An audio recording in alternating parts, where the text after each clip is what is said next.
Sometimes the most dangerous thing is not what we see, but how we see. You might think, she ignored me. I must have done something wrong. Or, I failed. That means I'm a failure. But are those facts or interpretations? Most suffering doesn't come from what happens, but from the meaning we attach to it. That's delusion. Not because we're foolish, but because the mind is conditioned to protect us, even if it distorts the truth, Buddha said. The world is led by perception.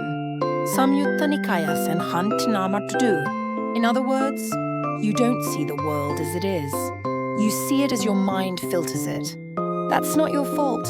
It's how the mind works, but it is your path. To begin seeing more clearly, there's a story of a monk who believed his teacher disliked him. He felt judged, unwanted, ashamed. One day he couldn't take it anymore. He broke down. His teacher looked at him gently and said, "I've never judged you. That was your mind." And just like that, the pain dissolved. Not because the world changed, but because his perception did. We suffer in delusion because we mistake thought for truth. But the Buddha taught, freedom begins when we question what we believe. The mind wants certainty. It wants to label, explain, control. She left because I'm not good enough. He's angry, it must be my fault. We connect dots that were never there. We write stories without asking. Is this true? Buddha said. Whatever is felt is within suffering. Samyutta Nikaya Even our emotions are not proof of truth. They are proof of how we interpret life. When the mind feels unsafe, it creates illusions to protect us. But sometimes, the protection becomes the prison. We stop asking questions. We assume the worst. We live inside a story we never chose but repeat. Delusion doesn't mean we're broken. It means we haven't looked deeply enough. And the moment we begin to question it, the illusion begins to break. The Buddha didn't tell us what to believe.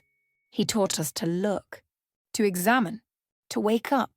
Imagine waking up in the middle of a dream. Everything felt so real just moments before. But now, you see, it was only your mind. This is what it means to awaken, not to erase the world, but to see it without illusion. Buddha once said, when one sees with wisdom, one sees things as they truly are. Samyutta Nikaya, that wisdom doesn't come from books. It comes from stillness, from awareness, from watching the mind, without immediately believing it. The story says, I always get left behind, but the moment you pause and ask, is that true now? Something shifts. Maybe someone left in the past. But are you alone here now? Maybe you failed once. But are you failing now? Delusion lives in the mind's habits. Freedom lives in the present. There's a woman who carried shame for decades. She thought everyone saw her as weak. But in meditation, she saw no one was judging her. She was judging herself. And for the first time, she met herself with kindness. This is awakening.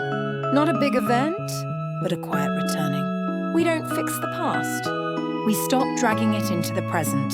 We don't become someone else. We meet ourselves clearly. The Buddha didn't give us escape. He gave us a mirror, a way to see. And in seeing clearly, we begin to live freely. Wisdom doesn't mean having all the answers.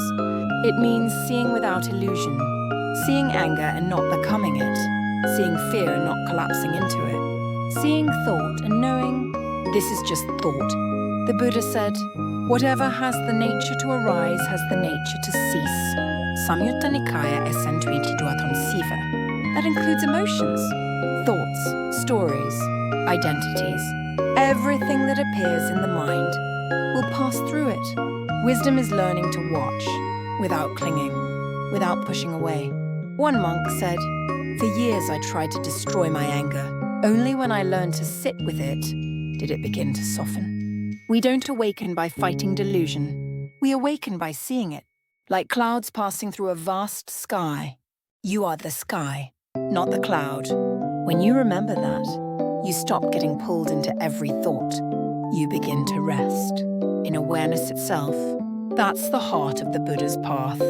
Not perfect thoughts, not perfect feelings, but clear seeing.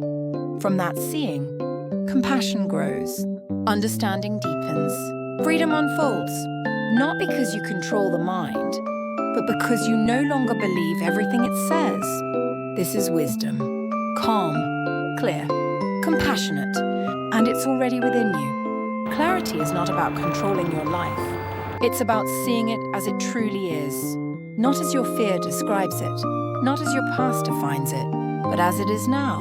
Many people say, I just want peace of mind. But peace doesn't come from fixing everything. It comes from understanding what you're looking at. There's a man who used to panic. When people didn't respond to his messages, he thought it meant rejection. He saw silence as proof of being unwanted. One day during meditation, he noticed the thought, they're ignoring me. And then he asked, is that true or is that a wound speaking? That single question changed everything. He still feels the trigger sometimes, but now he meets it with awareness, not panic. That's clarity. Buddha taught, when ignorance fades, wisdom arises, and with wisdom, freedom. Samyutta Nikaya, delusion fades, not when we force it away, but when we stop feeding it, with attention, with belief, with fear. And when we return to this breath, this step, this moment, we return to clarity. You don't have to fix every thought. You don't have to win every inner argument.